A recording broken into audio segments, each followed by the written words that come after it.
70 yılda arka tashlab bugungi tanda ballarının quvonishini bölünüp жүрген Maydan ajamiz yuqori chaqiraylik. Bugun alsa birimiz araba oldu öterim dostlarım aralanışım ulan жерден şaradan aldırayım öterim dostlarım aralanışım ulan жерден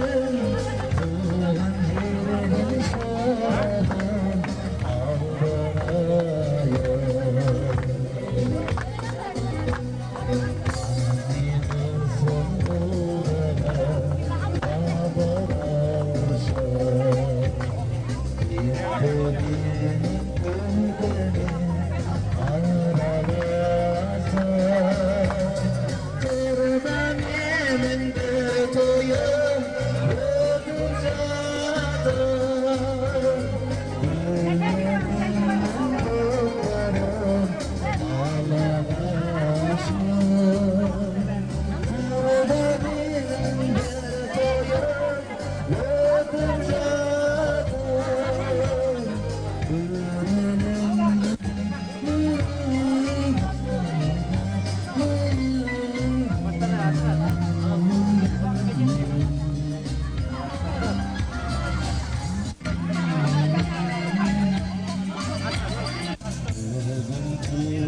Tileklerimizde қазір осы жерде халық алдында жолдайтын боламыз.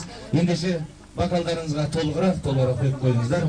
Бүгінгі тойға деген ыстық тажылы ақ тілектің кезегі берілгелі тұр.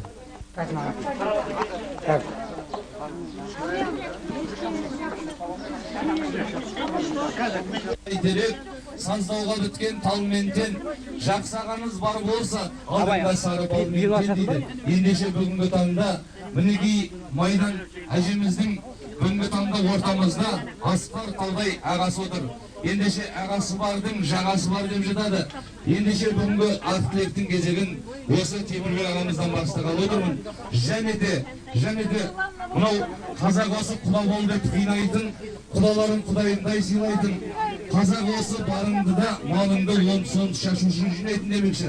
Ортамызда сонау Астанадан қажы құда келіп отыр.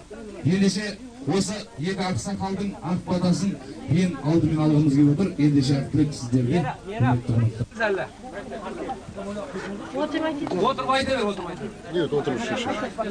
Құрметті ағайын, туыстар, айлалар, қонақтар, бауырларым, қарамақтарым. Міне бүгін Майдан туған күні 70 жыл болды. Сол 70 жылдың ішінде өз қиыншылығында, жақсылығында, барлығына иманым. Алла тағалам денің сау болсын. Баллары етsin, немерем көмірлерін көмірге көргетсін. Енемен тілейтін денсаулық, барлықтарына тілейтін денсаулық. Ендерің сау болсын. Саудары елген балаларын, немерелерін бойынан алған болсын. Осындай қылықтан, ойыннан саудан айырмасын.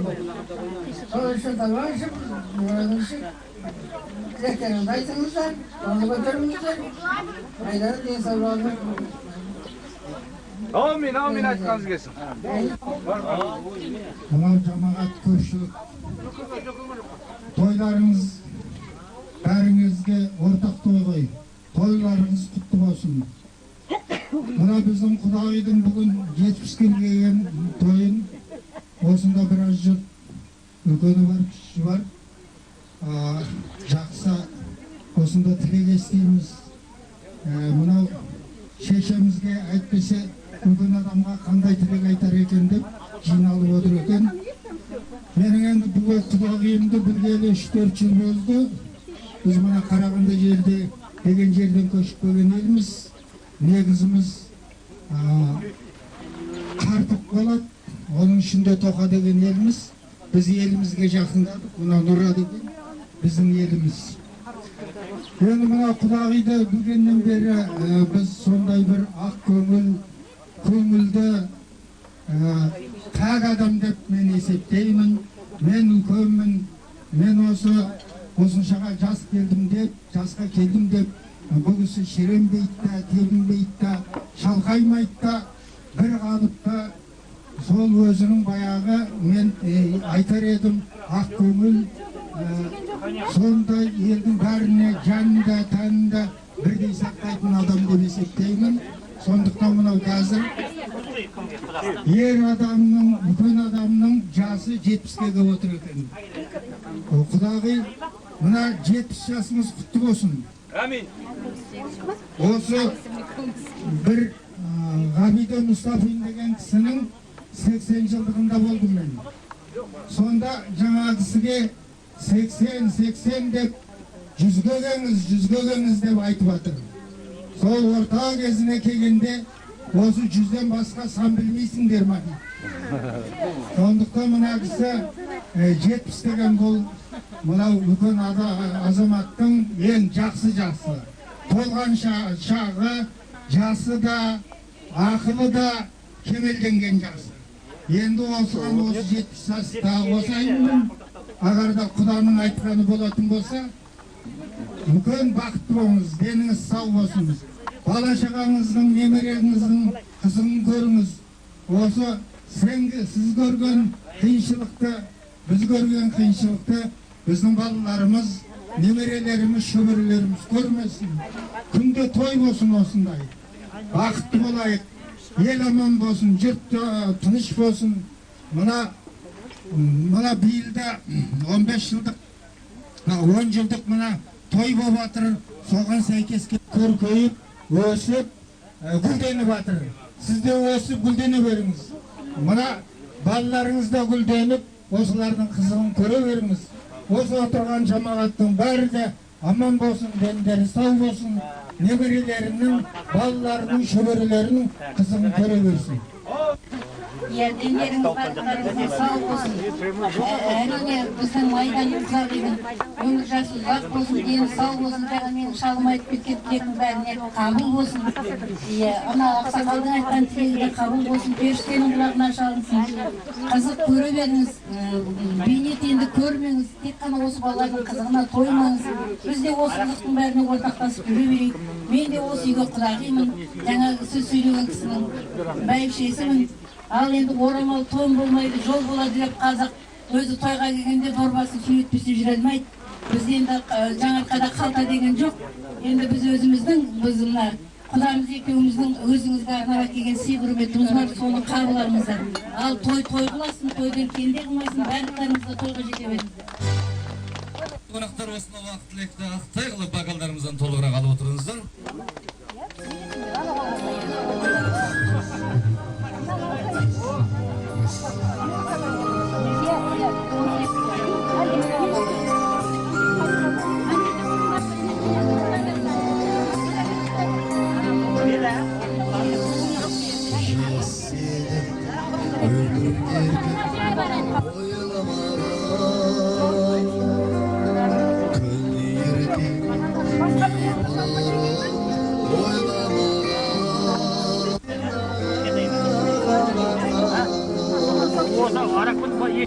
Дәмдірек мынау біздің шабытымыз сіздердің алақандарыңызда, құрметті қонақтар.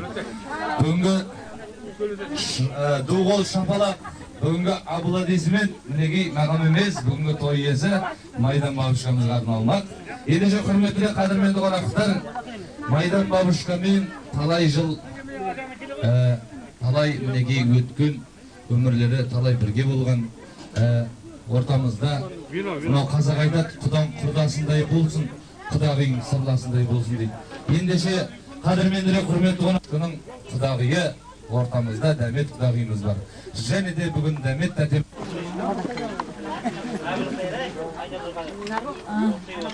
Шын мәнінде мынау бүгін жақсы мерекеге кез болып қалдық. Елдің ортасында елді еске түсіретіндей мынау үлкен ақ шатырдың ішінде қандай әдемі 70 тойланып жатыр. Майдан енді шынында да 235-ін қайырлы құтты болсын, балаларының ортасында туған туысқаныңның, құда-құдағиларыңның ортасында отырсың. Бұл деген үлкен бақыт, 70-ге келген де бар, келмеген де бар дейміз ғой енді. Сол келгенімізге айта алмай дейміз енді, келгендеріміз, келмегендеріміз 70-ге келе беріңіздер. Бала шағалар осылай біздерді құрметтеп, 70-ті құрметтеп тойлай берсін. Балаларға үлкен рахмет, елге рахмет құрметтеп отырған. Біз де келіп қалып жатырмыз сол тойға үлкен ортақтасайық деп. Майданның енді Арман деген қызын мен өте жақсы білемін, өйткені менің подругамның қолын жылы салып отырған, қолында ұстап отырған келіні. Сондықтан Арманды өте жақсы құрметтейміз, қасиеттейміз. Әрқайсымызды осы мамасындай Дәметтей қылып құрметтеп жақсы қарсы алып жатады. Соған біз ризамыз. Жақсы тәрбие алған бала деп ойлаймыз. Сондықтан жақсы жерге де кез болып жатыр мінекей. Соның бәріне тәубе дейсің енді Майдан. Шынында да сол балаларының қызығын көре бер енді. Жас қосыла берсін. Балаларын осылай өзіміз құрметтеп, қасиеттеп, осылай жүре бер ортамызда. Енді шапанымыз бар, енді шапты бар менің құлағым сөйлейді, сосын береді ғой бәрін дұрыстап.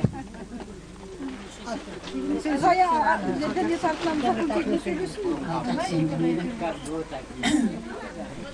Бүгін үлкен бір Майданның той екен. Сол той қайырлы құтты болсын дейік. Заңнан сендірсін. Енді мені бұл жерден білмесе де, мынау бүкіл Шалқар, Сенеград районы түгел білетін шығар. Атым Рая, Төдрая деп барлық осы Майданның балалары алдымнан жүгіріп атады. Оқушыларым болды. Бір елде, бір жерде тұрдық қаншама жыл. Одан қалды, мен Майданды өте жақсы білемін. Бала шағаларын өзін, балаларымен өсіп, сөйтіп, ойнап күліп, өміріміздің сондай бір жақсы дергездері сол Шалқар елінде жүріп атты. Мен келіп атқан келіндерді білемін, бүкіл мынау Алғабит інім, Нұрсахан түгел барлығын жақсы мен білемін. Енді ол бір от тұрсын, екінші менің мынау Дәмет, Орынбай Дәмет деген өзіміздің елеулі халқына қалаулы үлкен кісілер болған. Сол Орынбай марқымның менің жолдасым Ермағанбет деген бәрі мінеке білетіндер өте бір жақсы жолдас, дос болып, өмірдің бәрін жақсы өткізген кездері болды. Сол уақыттың барлығын осы уақытқа дейін мінеке Дәмет екеуміз іргеміз бөлінбей, балаларымыздың барлық осы келіндеріміздің, қыздарымыздың күллік ойын тойын бірге өткізіп, бірге жүріп атамыз. Соның бір белгісі мінеке менің бүгінгі құдағиым Майдан да 70-ге келіп атыр, жүріңіз деп, одан Болат маған звондап, Түйшемнің 70-ге келгені, Төдрая биледіңіз, дайын тұр деп алдын ала звондап жатыр. Сондықтан біз келіп қалдық. Міне ойын тойларыңыз қайырлы құтты болсын. Барлық ел болып, құда-құдағилар болып, туған туыстар болып, бұндай тойда тек бөтен адамдар келмейді. Барлық туған туыстар, жанашырлар, бауырлары, анау Қарағандыдан келген бауырлары деп естіп жатырмыз. Ағасы деп естіп жатырмыз Майданның. Айналайын Майдан енді мінекей ұлыңды ұяға, қызыңды қияға өткізіп, барлығын жақсылап жүргізіп жатсың. Бейнетті де көрдің жас уақытында, бәрін де білеміз. Барлық уақыттар болып жатты, оның бәрін көрдік, түсіндік. Енді қалған жасыңда мінекей жаңа өзің секіріп алдымыздан қуанып жатсың. Осы балаларыңның қызығын көр. Мінекей немерелерің біріне Алла саған берген, бірінен бірі асқан. Мінекей Лұқман Бақтыңның несі жолдасы қандай, балалары қандай тамаша, өзіміз қуанып, соған мәз болып жатырмыз. Енді мінекей мынадай жаныңдағы отырған сөз десе сөзі бар. Мынау Дәметің қандай, өзің әрқашанда кішкене Дәмет ауырып қалса ойлайсың, шіркін ай менің Дәметім аман болсын. осы менің арманымның, Болатымның анасы бірге жүріп, бірге тұрайық деп тілеп жатады екенсің. Айналайын Майдан, ол да сенің түсінгендігін. Сондықтан осы мәңгілік адам ешкімде жоқ қой, жасыңа жас қосыла берсін деген мақсатыңа жет. Мынау дастарханың әрқашанда қызыққа, қуанышқа жайыла берсін. Құда-құдағиларың, туған туыстарың, қайындарың, қайын сіңілдерің деген, яғни келіндерің барлығы аман болсын. Тек қана қызықты көріп, ойнап күліп, енді ешқандай жамандық көрмей, жақсылықпен қалған өмірің өтуге жазсын деймін. Мен соған тілектеспін.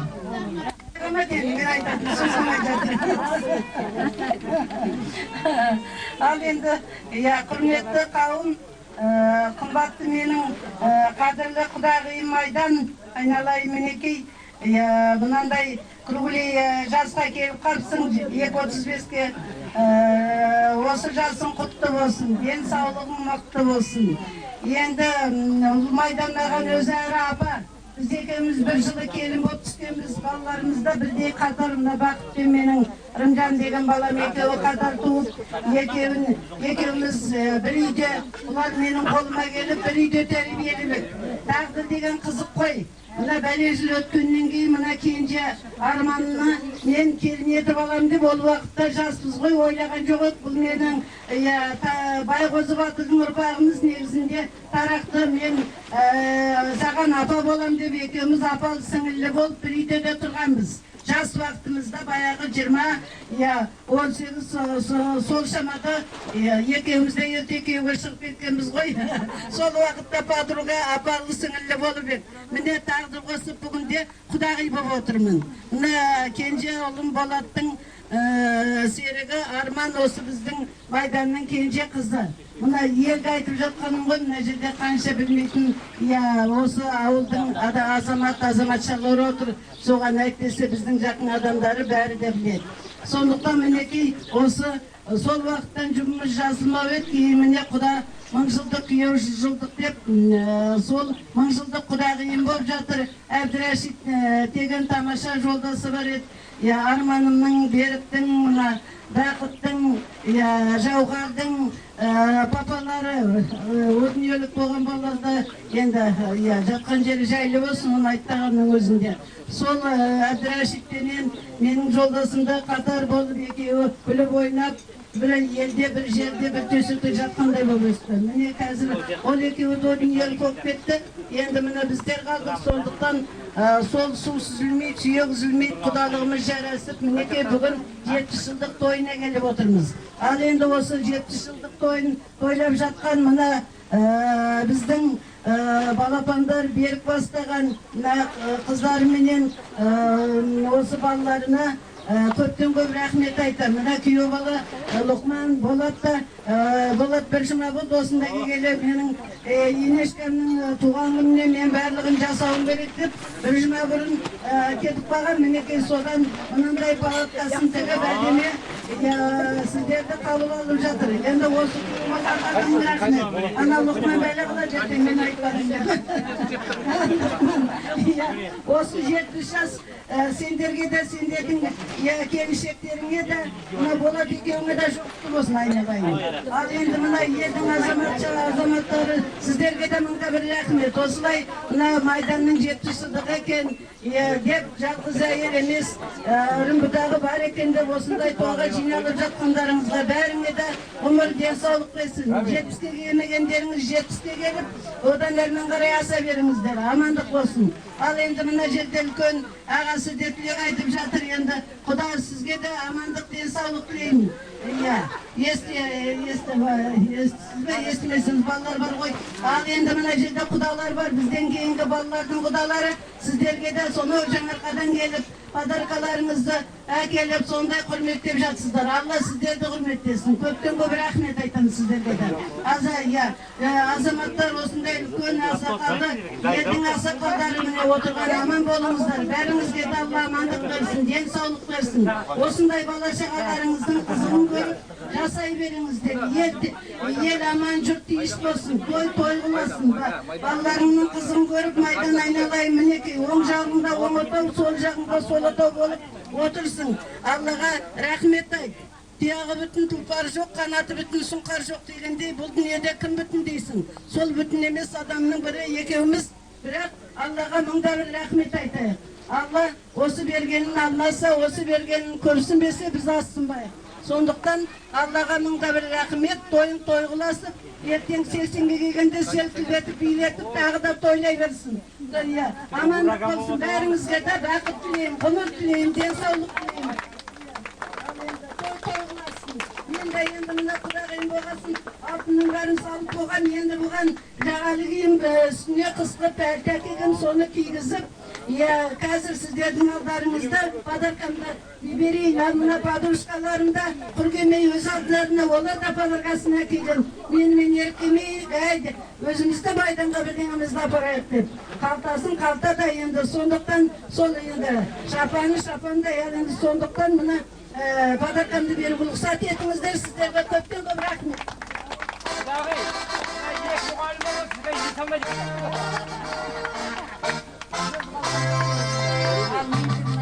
Орамал том болмай жол болады деп, енді күнге майданға сондай бір арамыздағы жүрген жақсы көргендіктен қалта келмедім. Сол қалтаны рұқсат етіңіз.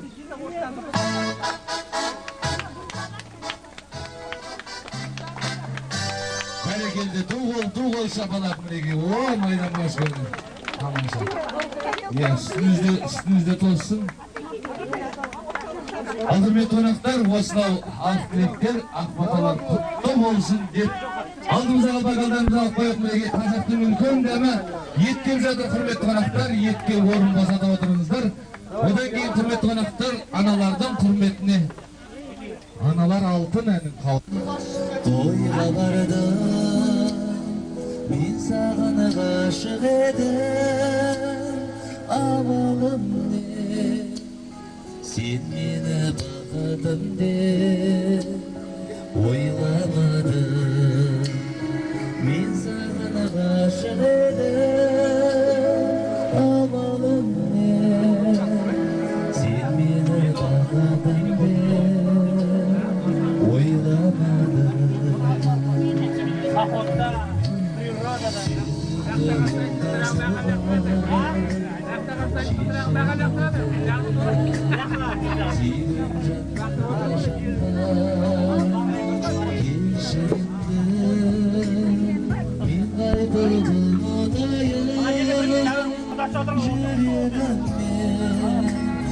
өшпестей жазып кеттім есіміңді.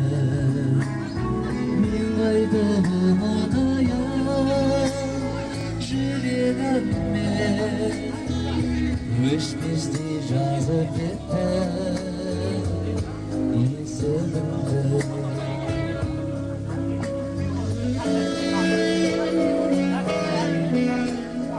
Бүгінгі орындалып майдан әжемізге арналады. Ғұмыр жасыңыздағы деңіз сау болсын деген тілекпен.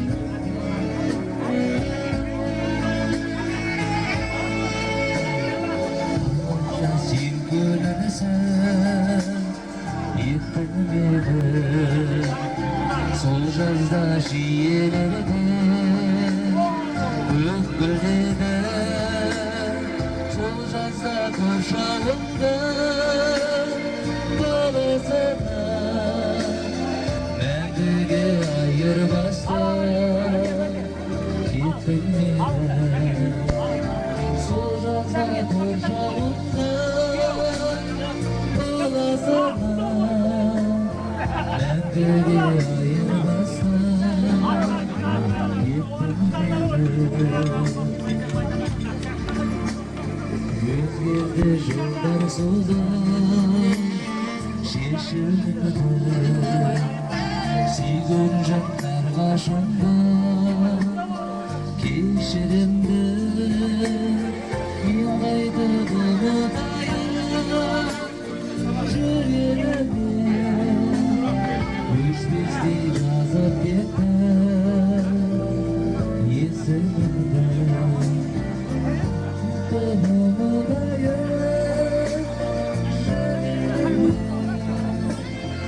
Өшпестей жазып кеттім есіміңді.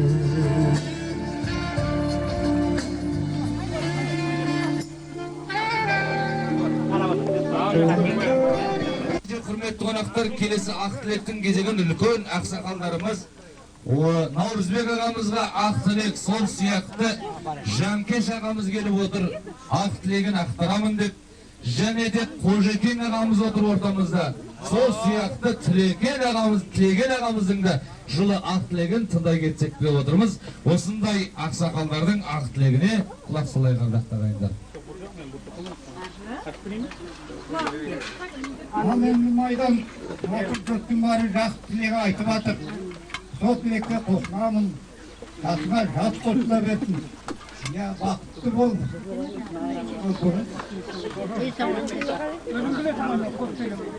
Baktı bol дейсіз бе? Лаушқа тұрмысқа шайын деп өткен ба? Бәрекелді, рахмет. Және біздің ақсақалдарымыз қай жерде? Қожеке.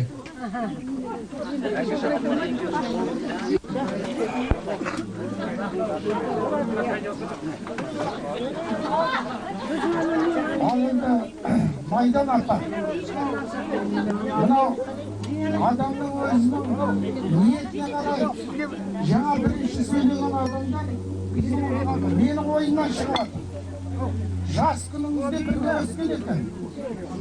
Күндізін жақсы біліп бәрін айтып, жақсы сөздерді сізге арнадым. Мен жақын арада білсем де, жаңағыдай ащы, тұщы, дәмді тәтті өмірден өткеніңізді, адамға жақын екеніңізді, қамқоршы екеніңізді, біз жақын арадан өзіміздің апамыздай жақсы көріп кеттік. Сол ниет арқасында отырғандардың бәрінде сондай екенсіз.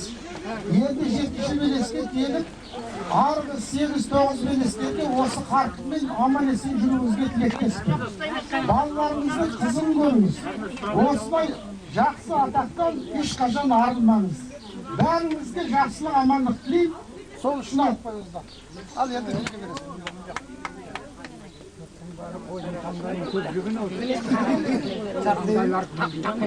Ал енді құдай мынандай тамақ беріп отыр болсын. 20 жыл тірлігінің болсын. Қазірде құдай болсын. Балаңызды беріп балтызыма. Ол енді сіздің тәрбиелеп өсірген балтыздар менің өте бақытты. Немерелер әкелді сіздерге, жел әкелді. Сіздің тәрбиеңізді көрген, және бақытты өмір сүрген балалар. Сіз сол балалардың қызын көре беріңіз, бақытты бола беріңіз. Аспанымыз ашық болып, халыққа түйшікпен қолда тұрған халықтың бәріне мынау 70 деген жас өзі асауи ауыр жас.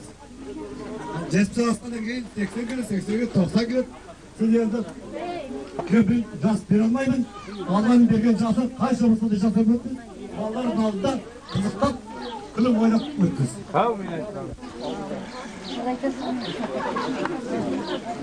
Мен осы араға 98 жылы келдім. Семья жоқ, өзім малмен жалғыз келдім. Сосын екінші күні осы кісімен баптым. Келесіға, үйден келесіға айтты, ұрған кім? Мен керей, мен де кереймін емесі. Олар мұны жайылған керейімізге құдайға шықтым. Бұны апай бізді керей екен. Сол мінекі, енді мінекі апай 70 жасқа келді. Что, это все специально это делаете? Чтобы я ничего не видел, да? Меніге сауық деймін. Сөйлеулеріңіз аяғыңызға оратып, біреу айран сұрасын, біреу нан сұрасын. Сөйлеулеріңізді көре беріңіз. Осы отырған халық мен туыстар Әл ерде уақыт айтыпты ғой. Ер жігіттің 3 жігіті бар деп. Күні Құдайға шүкір мінеки сіздің 3 жігітіңіз бәрі жиылып жатыр екен. Той жақсы жүріп жатыр мінеки, халық риза. Қандай ризашылық. Жақсы, жасай беріңіз. Осы отырған халықтар, туыстар бәрі аман жоқ болсын, аман болсын. Өндеріне сауық берсін. Әлде айтып өтесіздер ме? Да, ал мәнеге айтып өтіңіздер, құрметті бабушкалар.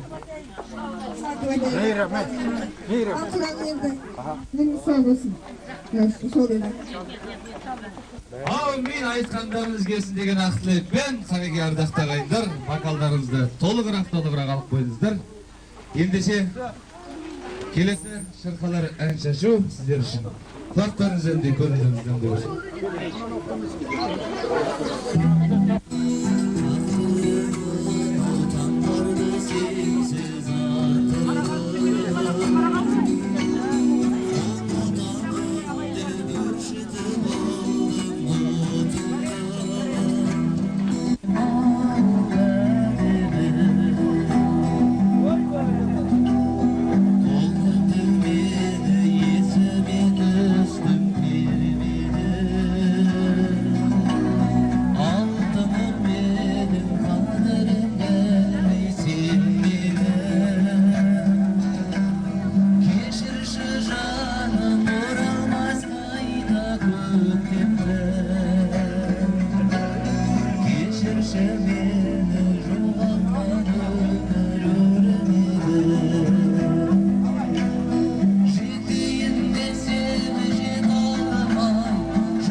Оған ешкім ренжімейді.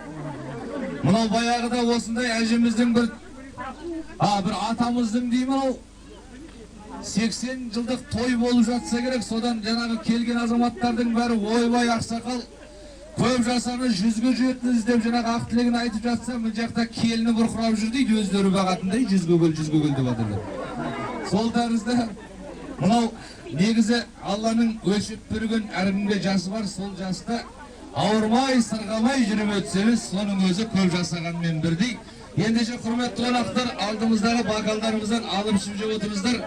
Біздің Майдан бабушканың өзі көңілі ақ, жүрегі таза адам. Мінекей мен айтам ғой, мен күйеу бала болғалы уже мінекей 11 жыл болыпты, 12-ге кетті.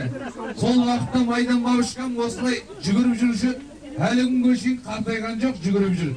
Енді бір тағы да бір 11 жыл өмір сүріп, тағы да 80 жылдығында да осылай қартаймай жүгіре бер алдымызда. Сіз барда біздер де қартаймаймыз. Ендеше құрметті қонақтар, алдымыздағы бокалдарымыздан алып ішіп жеп отырайық. Енді мынау қазақ халқында осындай бір грандиозный той болып жатса керек. Содан бір әжеміз асабаны шақырып алады дейді. Әй асаба, айналайын бергеш деп. Асаба жүгіріп барса, минералка кеш, айналайын жүрегім қысып барады деп айтады дейді. Содан асаба су өтіп минералка кеп береді. Апамыз 2 минутқа жеткізбей ішіп қояды дейді минералканы. Содан ең тойын жүргізе берген кезде, әй асаба, айналайын бергеш, минералка кеш, жүрегім қысып барады деп айтады дейді. Содан официант болып кеткен ғой, асаба жүгіріп минералка кеп шаршаған ғой, сөйді апамызға ренжіп айтады, ай апа деп айтады дейді, сіз жүректен емес бүгін қуықтан кететін шығарсыз деп. Сол сияқты мынау судан су ішіп отырыңыздар, су сай отырыңыздар. Енді мынау әңгіме бұзау емізет, бұзау таяқ жегізет деген бар. Бірақ ұлы сөздің ұяты жоқ. Тағы бір анекдот айтып өтейін. Баяғыда мынау соғыстан кейін уақыт болса керек, білесіздер, бір оқымай қалған ақсақалдарымызды бір вечерний мектеп ашып оқытып жүрді ғой, аттестат береміз деп. Сол бір ақсақал мектепке оқуға барып дейді. Содан бірінші күн мұғалім санды үйретті. 1, 2, 3, 4, 5 деген санды үйретіпті. Содан екінші күні плюс-минус үйретіпті, алу қосуды. Содан үшінші күні ақсақал мектепке барса, мұғалім қыз айтады дейді, ата 2 санның ортасында не бар деп. Енді мынау сұрағың қайсыз болды деп ақсақал қиналып, ата кеше ғана үйреттің ғой, 2 санның ортасында не бар депті. Ақсақал айтуға ұялыпты. Содан отырыңыз 2 деп 2 қойса керек. Содан ақсақал үйіне барып кемпіріне айтады дейді, әй кемпір, мен бүгін 2 алдым деп. Десе кемпір айтады дейді, ту шалау сен күнде 4 аушың ғой, бүгін неғып 2 алдым десе, әлгі мұғалім қыз 2 санның ортасында не бар деп сұрайды. Айтуға ұялдым десе кемпір айтады дейді, ту шалау, өзіңдікін айтуға ұялсан үйдегі менікін айта салмадың ба деп. Сол сияқты әрине бәрімізде ата, бәрімізде әже боламыз. Ертең мынау өгізге туған күн, бұзауға да туар күн деп жатады. Ендеше мынау үш нәрсе бар екен, дауасыз кәрілік дейді. Майдан, мынау 70 жасқа келіп қалдың. Кеше ғана келген жасың қайырлы құтты болсын. Мына бала шағаның арқасында, мынау Лұқман бастаған. Енді Берік бар, Лұқман бар, Болат бар, үшеуі ұлың ғой. Осылар мінекей қыздарың бар, барлығы жабылып, сені 70-ке келгеніңді тойлап қызықтап жатыр. Осы уақытқа дейін қызық көрді деп айтпаймын. Осы уақытқа дейін бейнетпенен келдің. Бұдан қарай қызықпенен, дем алуменен өтсін өмірің. Әтреш көрмеген қызықты да, шыжықты да сен көрдің. 40-қа келмей кетті. Тықта көрген жоқ. Енді соның сен қызық көрді отырған жоқ. Сен өмірің бейнетпенен өтті. Енді денің сау болсын, алдартында балаларың аман болсын, біз аман болайық, жан-жағында жүрген. Не айтайын? Барға шүкірді. Амандықта, саулықта осай жүре берейін. Міне дәмет айтып отырған, беки дәметтің айтып отырғанның барлығы шындық. Биттегенімізден бірге жүрдік. Мен Жапақтан Қаратомарға келін болып түскенімде мына дәметтің 16 жасында жолдасымызға шырылдатып жолдасқа алып бергенбіз. Сол 16 жасында менің айтқаныма көніп жаныма келін болып қалған дәмет. Екеуі содан бері подружка болды, енді құдағи болып отыр. Ұзағынан сүйіндірсін.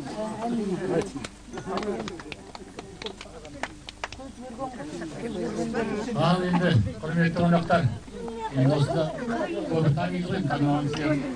Мен жағы Майданның қайынысы болам. 58-ші жылы мен мектепте оқимын, Шалқарда. 7-ші ноябрьда бір үйге келсем отпускіге. Ояған келіншек әкелді, адам әкелді деп сөйлейді. Жарайды, енді мен кісіні еркелі болды да, төрейде отырмын, дөңгелек үстелде. Отыр, қазір шеше етеді, жеңгең саған шай әкеледі дейді. Жарайды деп отырмын. Бір кезде есік ашылды, біз үйді табалдыға үлкені, бейгін, біреу құлап түсті, ақпанмен. Сөйтсем Майдана қайынсын алда елған тұрам, анау бейік. Сода құлап түсті, бірақ ойбай, мынау жеңгем қалғызып, соғын кеспеген бәді, менде бір құлтылды сөйтім ғой. Ұнасы сөйтім сен отқалды. Міне жаңағы, өткен күнде не жоқ, белгі жоқ, жаңағы зина айтқандай расында. Ағай ерте кетіп қалды, күлік балалардың бәрі міндеті жеңгенің ойында болды. Соны біреуден үлгері, біреуден кейін асырап сақта білесі бәрін жеткізді. Өлі Алла, содан кейін осы Майдан міне жеңгемізге көптен көп рахмет. Осында жаңағы заманға балаларын сүйетіп, кейде ашыланғанда айтады, әйелдеріңді жинап алса, айналдым, мен басымды болсашы кетем өз басқа жаққа деп сөйлейтін. Қиялданғанда, енді бала қиялданбай қой ма? Ал енді келешекте басың аман, денің сау болсын, енді осы балалардың қызығын көр. Ортасында, бәріміздің жаңағы ортамызда осылай жаңағы тәртелеп, жеңгелеп, біз алақанымызға ұстап жүрейік. Ал енді сыйлығымыз мынау қайындардың атынан жаңағы үлкен цветной телевизор.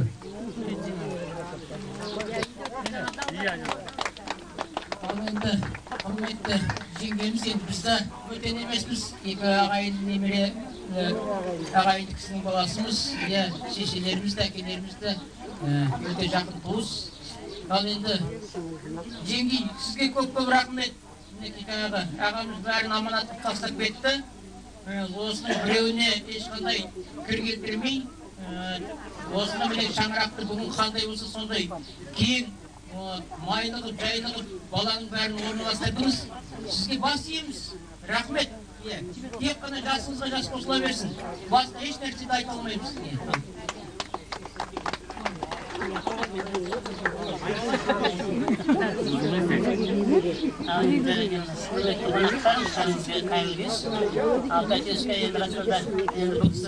Қайнағамыз әсемнің қолына 69 жыл енді келіміміз көп. Өздесі 31 келіп жатыр. Әсем екеуміз ровно 10 жас екенбіз. Мен 60-дан тойлап отырмын, әсем 15, 70 жылдан тойлап отыр. Sonrasında көргені, жаңа Төлсен айтқандай бұл кісінің көргені алғашында бейне, соны бақытта қалсын. Атайым көрмеген қызықпен сіз көріңіз, балалар аман бол, сізге тек қана бұдан былай жақсылық әкелсін, жақсы әдемі кәрілік болсын, немерелеріңіз көп бол, уайымыңыз жоқ бол, атайым иманды бол. Сізге енді расында жаңа қарек айтқанда басымыз дейміз, ырзамыз. Сізге әлі мен 39 жыл келін болыппын, мен енді 39 жылда бір әлі бір ауыз сөз айтып көрген жоқ, бір ауыз ренжіп көрген жоқ. Тәтем бізге келеді дегеннен таңғы 5-тен тұрып тамақ істей береді десем ол өтірік болмас. Мен де уже пісіп тез шыға беріңдер деп звондап ғой кейде. Соны айтамын, мен сол енді балаларға да рахмет, Лұқманға енді осы тәтемдердің жолын беріп бақытпен ыңғай осындай жақсылықта ғана кездесіп балаларға. Жауһарға әсіресе ойбой, жауһар қарап тұр ғой, тілім өшкен. Сол жақта сізде енді қайта-қайта қолыңыз жылысқа салсын өмір сен. Арманға неге айтпайтындар, Арман бәрінен күшті. Ол өзінің иесі Жауһар ғой. Арман ол үй бөлек. Майдан тәте мынау 70 жасыңыз қайырлы құтты болсын, өмір жасыңыз ұзақ болсын, немере шөбере сүйіңіз, тек қана бар жақсылықты сізге тілеймін. Соны сөйлеуіне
балалардың қасында жүре беріңіз. Жаңа ағаларымыз, құдағилар жақсы сөз айтып жатыр, соған қосыламыз. Қабыл болсын. Жаңа рас айтты, сіз көп бейнет көріп, балаларды көтердіңіз. Балалар енді сізге серік болып, осылай бақытты болып, сіздің жасыңызда келе берсін барлығы. Қызықпен ғана кездесе берейік. Мамаларым тірі болса енді осында да көп қонақ болып отырушы еді енді. Солардың енді жатқан жерде жарық болсын. Атайымда да есімде бар ма? Баламын ол кезінде. Қалаға келгенде жаңа айтып отырмын, ағамдарымның бәрін есімде. Мына жастарға барлығына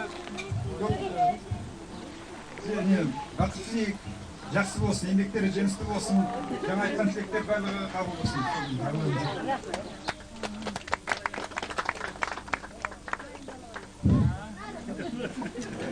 Құрметті ағайын достар, тәтемнен 70 жыл енді сыйлықтың 70-70 қосылсын, жаңа немерелерім бәрі ардынан солар жүре бересін. Артықы өтейін. Балаларым, немерелерім қызығын жүре береміз.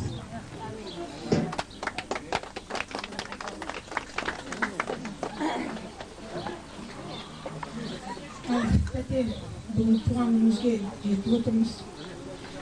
Жұмыстың жағдайынан балаларымыз болмады, дәлел жеттік. Әлі бері нетіп, қалай шығамыз, қалай жетеміз деп айтып жеттік. Аманда сен тойларыңыздың атынан әліңізге көптен көп рахмет, тәтемді сыйлап келіп отырғандарыңызға. Сізге зор денсаулық, тәте. Балаларымыздың қызығына тоймаңыз, немере шөберелеріңіз көп болсын. Сол тойдың қызығында бізде қызықтап жүрейік. Тойыңыз көп болсын, дастарханыңыз мол болсын. Алтәте, мінекей бүгін шырақтық ойыңызға бәріне куә болып отырмыз. Мінекей бүгін ана жақтан алыстан ағайындар бәрі келіп жатыр. Туған туысқандар, мінекей бала шағаларыңыз бәрі осындай мәртебе сондай тойға жеткізген. Мінекей сол сіздің өміріңіз жаңа айтып отыр ғой. Өзіңізді табадыңыз, өзіңізді мінекей бәріне ішпейілдіңіз, бәріне тіл табысып түсіне білетіңіз. Сол мінекей енді жаңа айтып жатыр, өміріңізде төтен айтып отыр ғой, қиындықтың бәрін өттіңіз. Құдайға шүкір, міне жаңа немеренің бәрі бірге кепті. Сол немерелеріңіз үлкен болсын, енді балаларыңыз емес, ары немерелеріңіз көтеріп, қуантып, сізді әз көтеріп, жасыңызға мына үлкен кісілер айтып кетті ғой, жаңағы осы келген жасқа тағы сонша қосылсын, әйтпесе 100 дей береді, 100-ден ассын. Енді өмірде Алла тағаланың сыйлаған жасын беріп, осы балаларыңыз бәрі қолдап, мінекей бүгін келген ағайын бәріне көптен көп рахмет. Міне құдағиларға, мына дәмет құдағиымызға өзі жас кезінен айтты ғой. Сол енді осы қызықтарыңыз қашанда болсын жалғаса берсін. Мына осындай жақсылық дастарханда қашанда болсын кездесіп, тойды уман болып, мынау енді балалардың әлі талай қызықтары бар. Соларды қызықтап қашанда жүре беріңіздер, ешқашанда қартаймаңыздар. Осылай сіздер жас болсаңыздар, бізде енді жасара береміз ғой сіздер арқаларыңызда. Қызық болсын, той думан болсын, қашанда жақсылық болсын. Мұны Азима жалғастыр. Ортамызда осылай жас болып жүре беріңіз. Балаларыңыз сондай жақсы, тамаша барлығы, бірі-бірінен өткен. Міне Арман, Лұқман, Жаухар енді өзінің ең үлкен тұңғыш қызым сияқты қолында болған, өзінің үйде барлығы Жаухар десе тік тұрады, это наша сестра деп. Сол енді балаларыңыз аман болсын, не берік қасыңызда Айман сияқты келініңіз жаныңызда. Сіз өтті бақытты анасыз, бейнет деп айтып жатыр, бейнеттің бәрі артта қалсын. Сіз қашанда болсын өйстіп ойнап күліп ортамызда жүре беріңіз, қартаймаңыз. Сіздер аман болсаңыздар, бізді өзімізді жақсы көреміз. Не қасыңызда құдағыңыз жаңа жақсы тілектер айтты. Сондай тамаша жақсы құдағыларыңыз бар, құдаларыңыз бар. Алыстан келіп не бәрі сыйлап жатыр сізді. Сіз жасара беріңіз, қартаймаңыз. Өмірі осындай болып жүре беріңіз. Міне Қарағандыдан ауырып жатқан ағайда келіп қалды. Өте қуанып жатсыз соған Тілеутай ағаммен Гүлшураның келгеніне. Жібек та барлығы сізді жақсы көргеннен келіп жатыр. Жаңа чөчесі айтып жатыр ғой. Бір неміз даяр тұрады ылғи асуада. Расында да біздеге деген сыбағаңыз ылғи даяр тұрады. Кішкентай бала сияқты алдымызда жүгіріп жүресіз. Енді өзіңізді 70-тегі адам деп санамайсыз. Өзіңіз билейтін кезде билеп те кетесіз. Өлең айтатын кезде өлең айтып та кетесіз. Жас адам сияқты сіз осылай жас болып жүре беріңіз ортамызда. Ал енді тәтеме арнап бір өлең айтып жіберейік. Күндіз түні бір тынбай бала кезден шапқылап, құмар едім өзіңе бала кезден ақ біліп. Әнге бөліп маңайды асып-тасып жатасың, ақ мойшақтай аспанаға шашу шашып жатасың.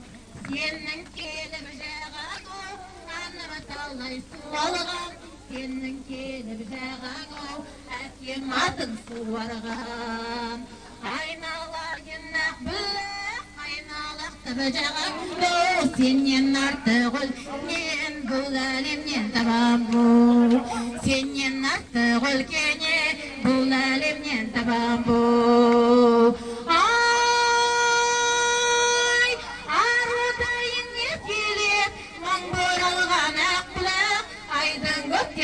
aşık olup gündürleğen akbülek. Sen bulamazsan tadı gönül aşılmayda vakbülek. Sağını degen kumarım basılmayda vakbülek. Senin kelip jağandan anam dalday su algan. Senin kelip jağandan akim atın su argan. Aynalayın nakbülek, aynalakta jağango. Senin attı gülkeni, bu alemyen taban bu. Senin attı gülkeni, bu alemyen taban bu. Ay, şipsiz jatıyıp gelip jatasın boyumдағы bağımda. Алажир, сізді мерейтойыңызбен құттықтаймын. Зор денсаулық. Немерелеріңіз көп болсын, аспаныңыз ашық болсын. Тек қана ауырмаңыз. Қартаймай біздің қасымыздарымызға жүре беріңіз. Сол үшін алып қояйын. Hay barakeldi. Dur oğlu şapalak berekelde olsunday. Ak tilekler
Туған күніне келіп отырмыз. Алдан тәте туған күніңіз қайырлы құтты болсын, деніңіз сау болсын, аспаныңыз ашық болсын. Немере сүйіп отырсыз ғой, енді шөбере сүйіңіз. 80 жасыңызда енді алда жасосында тойлауға жазсын. Бала шағаларыңыздың қызығын көріп осы отырған қауымның бәріне тілейтін зор денсаулық, мол бақыт. Барлықтарыңызда осылай 70-ке келіп тойлауға жазсын Алла. Сол үшін Жасыңызға жас қосыла берсін, жасай беріңіз, бала шағаңыздың қызығын көріп. Әлі де жасайтын, қызық көретін күндеріңіз алда. Бәрімізге де осылай жұғысты болсын жасыңыз. Дастарханыңыз осылай әрқашанда мол болсын. Амандық болсын, тек қана бала шағаңыздың қызығын көріп жүре беріңіз. Сол үшін.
içeride dolanırsan uzaysan beni de yanımdan uzunlu yollarsan güzellerle içeride dolanırsan uzaysan beni de yanımdan uzunlu yollarsan gülümsen hayalinde uzaysan yüreğimde yegane nazlı canane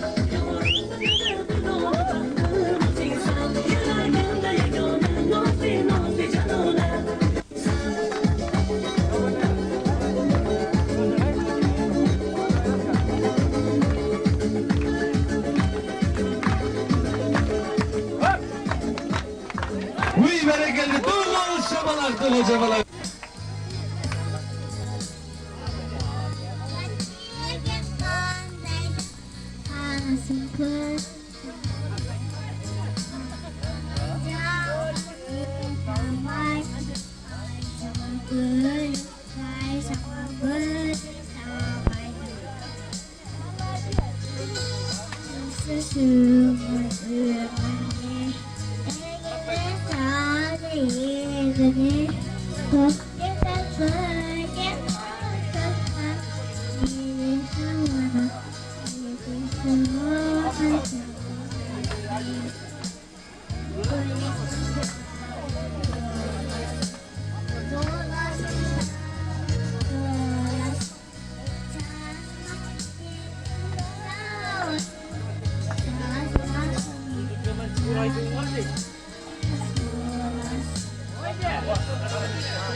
sır aytmasam ko'ngil açılmaz. Bir sır aytmasam ko'ngil açılmaz.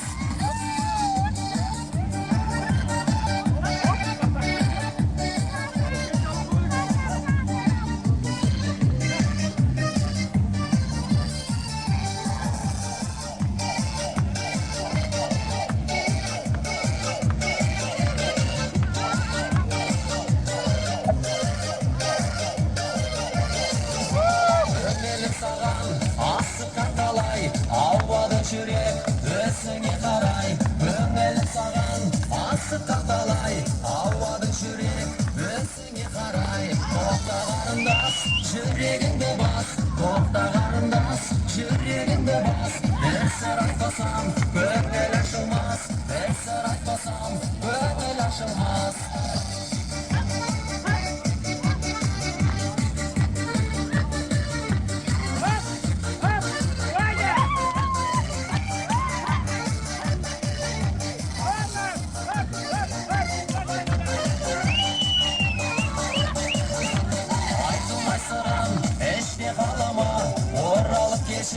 Yendim bağıma, aytılmaz sırım, eşli kalama. Oralıp geçir, yendim bağıma. Kokta karındas, yüreğinde bas. Kokta karındas, yüreğinde bas. Bir sır aytmasam, gönül açılmaz. Bir sır aytmasam, gönül açılmaz.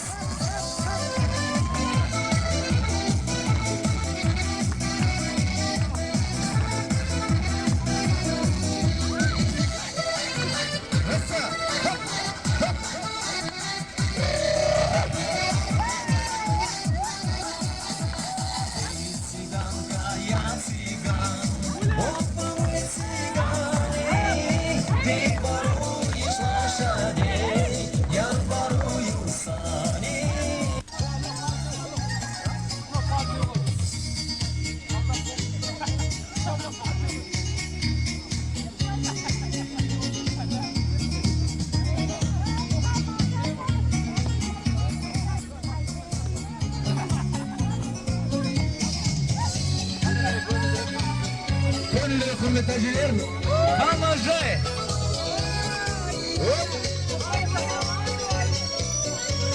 Aygül Cengizcan talaş önleri koştular. Cenneti Cengizcan.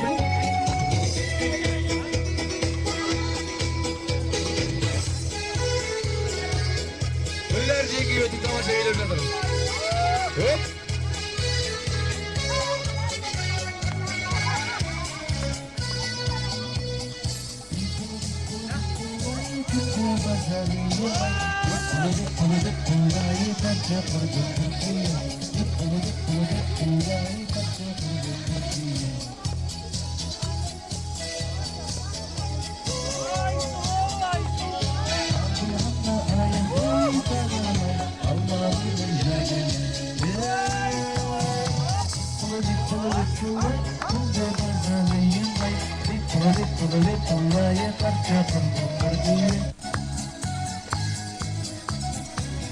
Minegi demet anamız var tamaşa öneri koşuyordu.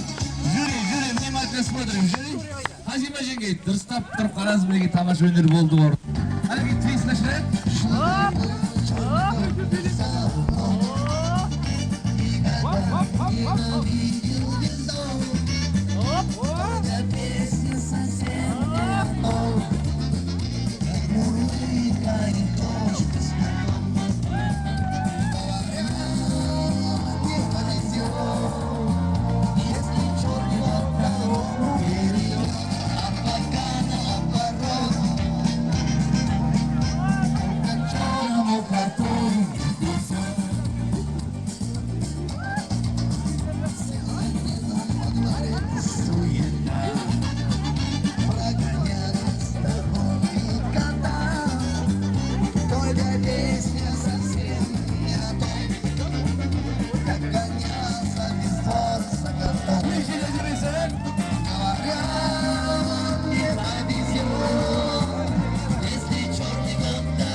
Давайте другую ставьте, чтоб все танцевали. Да. А может быть этот, как же, танго? Дамский танец. Девочки, дамский танец, дамский. Дамы приглашают мужчин. Дамы приглашают кавалеров. Лезгинку хотят здесь, молодежь. Ребята, лезгинку хотят.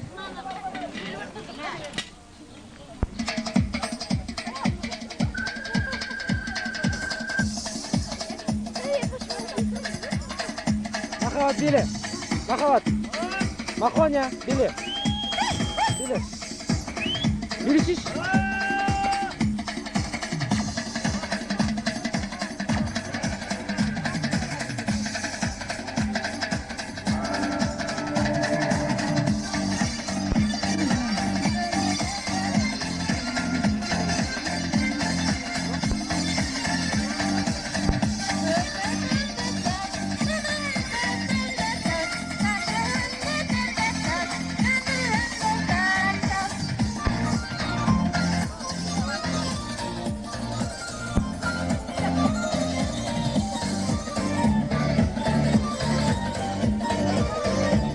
Gina!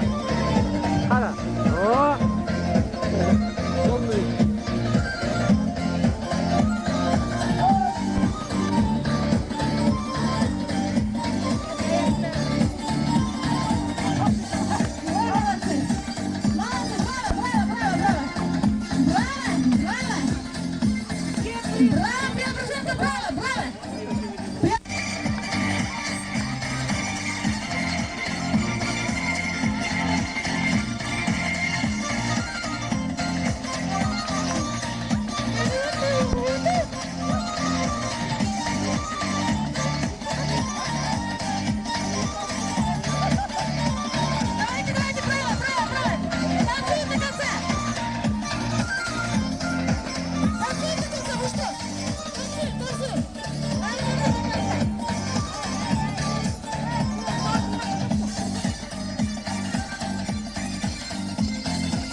ертең тағы да бір туған күніңізді елуге келгеніңізде.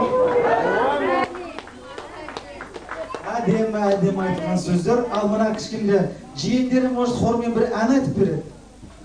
Кәне, билеп береді. Он основали хорошо поет. Бекзат бір ән айтып береді. Ал енді мындай нағашы апаның осындай Алла берген жасты жасап, жүзге келіңіз. Балаларымыздың, немерелеріміздің, шөберелеріміздің қызылдың осылай жүре беріңіз қартаймай. Балада көпші қауым осындай көптілектер сізге айтып атыр. Сізге айтылған тілектердің бәрі періштенің құлағына шалынсын. Жетіске келген де бар, келмеген де бар. Қойыңыз. Bütün жақсылықты сізге тілеймін.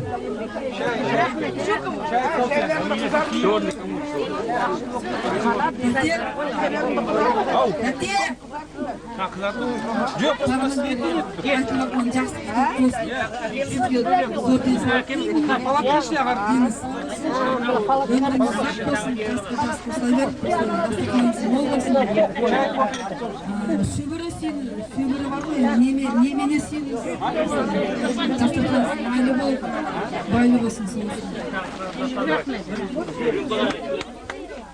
Amin.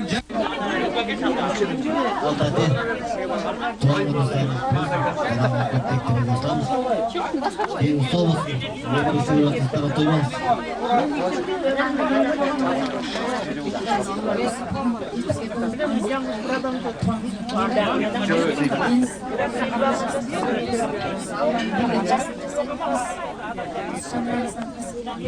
Amin. Ha, chicos. Amin.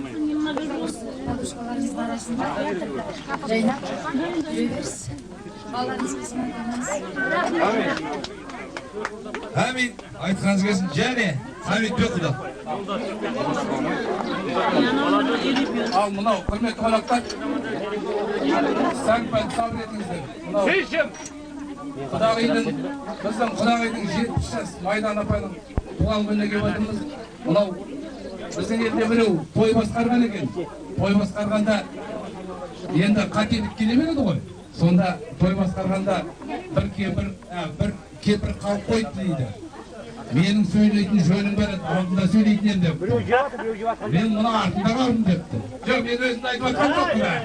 Сонда тамада тұрып айтқан екен дейді. Көйлекте ау болмайды, кебісте бау болмайды, тамадамен сіздердің араларыңызда ешқандай да дау болмайды депті. Сол сияқты ешқандай дау жоқ. Мынау 70 жас, ол үлкен жас айтып жатыр. Майдан Құдағайға айтып жатыр, қиыншылық көрді деп, ол өмірде бәрі де болады, адамның басынан бұл өтпейтін. Мына ең бақытты адам дейді, ең бақытты адам, ол осы қиыншылықты жеңе білген адам бақытты дейді. Мынау мен Құдағайым өте бақытты адам. Дастархандарыңыз кең болсын, уайымдарыңыз жоқ болсын. Мынау Берік Құдамыз сияқты балаңыз бар, мына қыздарыңыз бар. Осы бала-шағаның ортаңызда ойнап күліп жүре беріңіз. Мынау немерелеріңізді жақсылығын көріңіз, немереме шөбере сүйіп, шөберені жақсылығын көріңіз. Қызыққа тоймаңыз. Мынау біз азғантай уақыт болса да өте қатты сыйласып кеттік мына Құдағаймен. Тумасақ та туғаннан артық болмаса кем емеспіз. Оның сыртында мейрам дінім сияқты. Өте ау. Мына Құдағай бөліп жүріп отыр Құдағайым. Мынау әрқашанда осы сіздің шаңырағыңызда қуаныш тойдан айылмасын, қызыққа тоймайық. Мынау жиекжаттарыңыз, нағашыларыңыз, мынау алыстан Қарағандыдан, Басуға, сонау жақтардан келіп жатыр. Ол сіздің өзіңіздің жеке бас беделіңіз. Осы жаңа айтып отыр, қиыншылықты жеңе білгеніңіз беделіңіз. Әрқашанда осы өлгенше адам Алла тағала жасты, Алла тағала тағалай.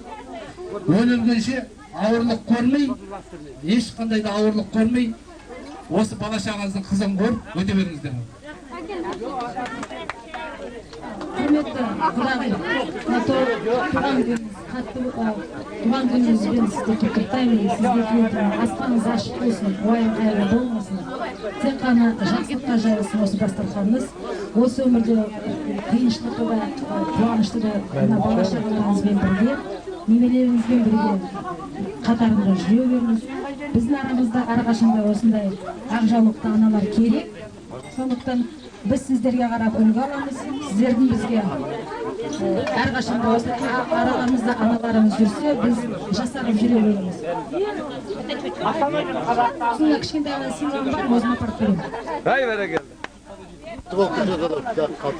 Рахмет Майданға, құрметті шақырғаныңа, тойын торғыласын, 70 жасына жеткізіп отырсын, бала-шағаның ортасында, немере шөберенің ортасында аққан судай жарқырап,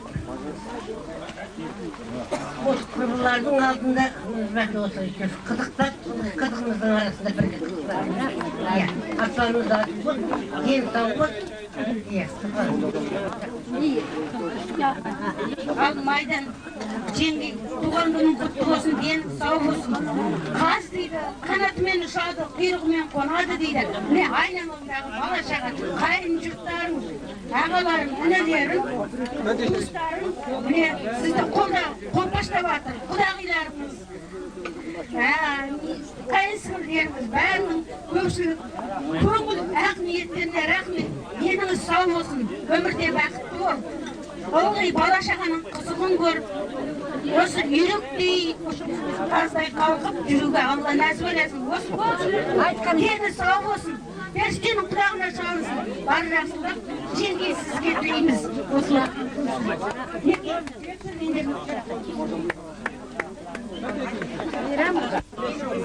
Туған күніңіз қайырлы болсын, деніңіз сау болсын. Ағайымнан жеңге өзі бір ай болды, ұйқы жоқ. Мен ойлағам, инфаркт болады дедім. Жоқ, әлі алған жоқ, алатын түрі жоқ екен. Әлі айтады. Ал, ағайын туыстар, кел қуанысып жатқандарға рахмет. Сіздерге де денсаулық тілеймін. Осылай ойын күнмен немере, шөбере осылай бабушкада сүйе беріңіз. Сіздерге де денсаулық тілеймін. Ал не айтады, қалғанын бұрмайды. Ал тәтешке, туғаныңыз қайырлы болсын. Шүден бері осы сізді дайындау қымыз қалмай еді. Тәтешке көрмеген қызыңызды енді көріңіз расында, бейнет көрдіңіз расында. Біз тек қолыңызға түстік, енді өзіңіз уже сіздің өкшеңіз басып келе жатырмыз. Біз де уже қартайып қалдық, сіз сияқты өзі жаңағы құдағайлар айтып жатыр, ойбай, қартайып қалыппыз деп. Интересно, что деме қартайып қалдым? Мен сияқты бие сауып, сиыр сауып жүрсе бәрі қартайып қалды ғой енді. Алла тәтеміздің жолын бізге берсін енді. Тәтемізге біз келін болып түстік. Ал енді тәтеміз енді 10 жылда тағы 80-ге келіп осындай басымыз бәрі жиналып, осындай палаткамызды құрып, осындай бәріміз тағы да басымыз қосылып жатсын. Осы жиналған кісілердің бәріне тілейтін денсаулық. Бәріміз де осы тәтемнің жолын берсін. Мол дастархан. Енді не тілейміз енді, самый главный денсаулық болсын, бас аман болсын. Ал енді қалай десем екен, мынау мен күйеу бала болғанына 30 жыл, биыл 30 жыл, 78 жыл қосылғанбыз. Биыл 2008 жыл, 30 жыл болды. 30 жыл, 25 жыл болғанда, бірақ мен енем айтқам сонда, бүгіннен бастап мен күйеу бала емеспін, баламын деп. Так что бұл кісі менің шешем болады, мынау келіні болады. Ал енді шешемізге тілейтініміз денсаулық, бақыт. Осылай туыстардың арасында қандай тамаша туыстар отыр, осы туыстар жүре берсін. Қандай тамаша балалары бар, қандай біз бармыз той балалары.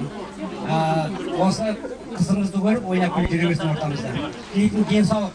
Осындай менің шешеміздей дендеріңіз сау болса, бәріңіз де жақсы боласыздар. Біріншіден. Екіншіден, жаңағы осылай әр қашан дастархан мол болып, еліміз бай болып, ойнап күліп жүре беруге жақсы. Жаман бала шағамыздың қызығын көрейік. Соны көргізуге жақсы. Аллаға шүкір, көріп жүрміз, әлі де көре берейік. Енді басқа айтарым жоқ.